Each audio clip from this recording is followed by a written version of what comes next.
Koluo ogai mar Azimio la Umoja One Kenya Raila Odinga chakre okinyi oenga nyaka ne piny ru en odiochieng' mane johera mag Azimio gombo mondo ng'e ni to Raila Amolo Odinga owuok kod paro mane, gin kanye sani kata no owuok kanye to dhi kanye, chenro mage chalo nade. Odiochieng' ma bende ne giwacho ni gidwani giluong jopiny mondo mi owuok ka kwedo pek mar ngima kaachiel kod gik moko ma ok dhi kare e bwo telo mar jatend piny William Ruto. Owenga nyaka gi sani inyalo nyiso ang'o kaluwore kod kaka Raila Amolo Odinga ochano odiochieng' ma kawuono mar ng'anyo kod kweth mar Azimio?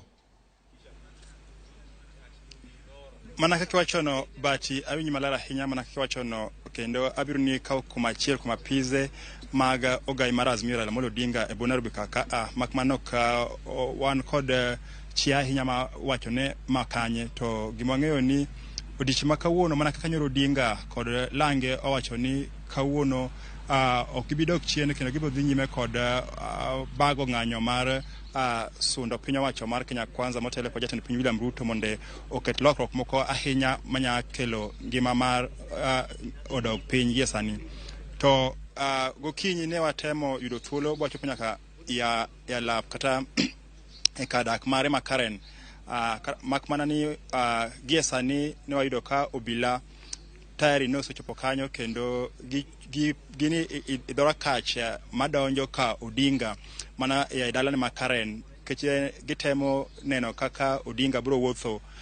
koke e pare makaren mabe giparo ni kanye manyo oninde mana mar temo ridone mondo kik ochope e chuny boma Nairobi keche nya paro ni maber ni odhiambo manyoro jatend obila mathuruka mano Jafet Koome nyo kumo romo moro amora kata wach ma ng'anyo kwacho ni ne giyudo report manyiso ni ng'anyo bodhi nyime. Koro en gima gitemo timo to obila luwo gi kageka ma ok giwuoga piaya mar nyiso ni to gin kanye.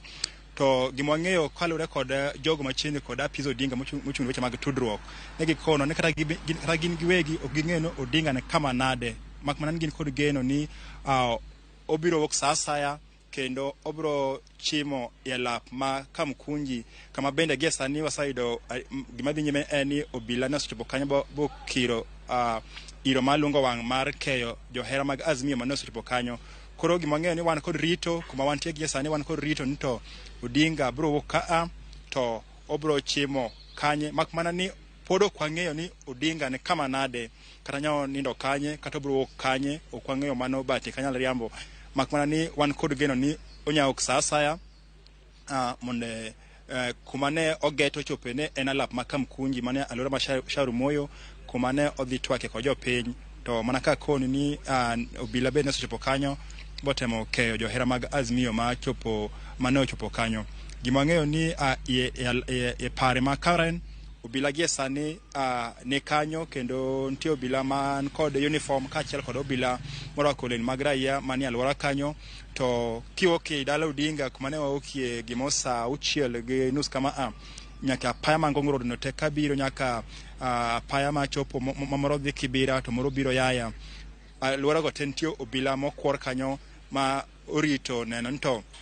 sapar mar Odinga bochopo kanye. Kidhi apaya ma Lang'ata Road bende nitie obila mokwor kanyo ma neno nto ok gimiye thuolo mar wuok oko. Aparo samoro mana bende moketo Odinga ok onyal fula ahinya kata ni to en kanye kata opango nang'o. To gimwang'eyo bati en ni wuok to biro wuok mar chopo singo manyo wacho ni odiochieng' ma kawuono odhi bedo kod ng'anyo mana mar dhiro piny owacho mar Kenya Kwanza kata kodoko ni obila to osekumo ng'anyo makamano bati.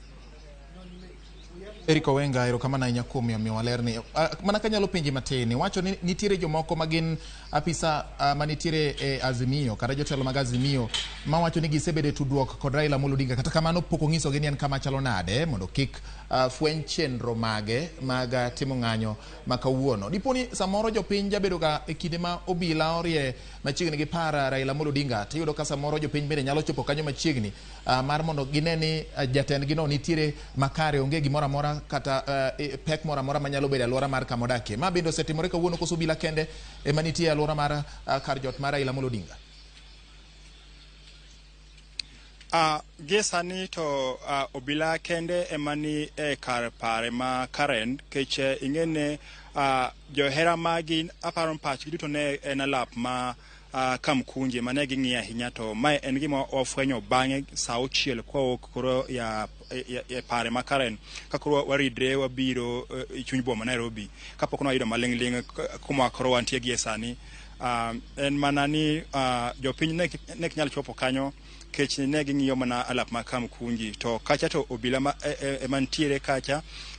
apan gitemo na ng'iyo to obro kanyo kochimo kanye keche maling'ling ma bende nyo yudo en samoro kata bende nyo oko onindo e pare ma Karen kalure kod kaka obila bende temo rido weche mag ng'anyo gi bati.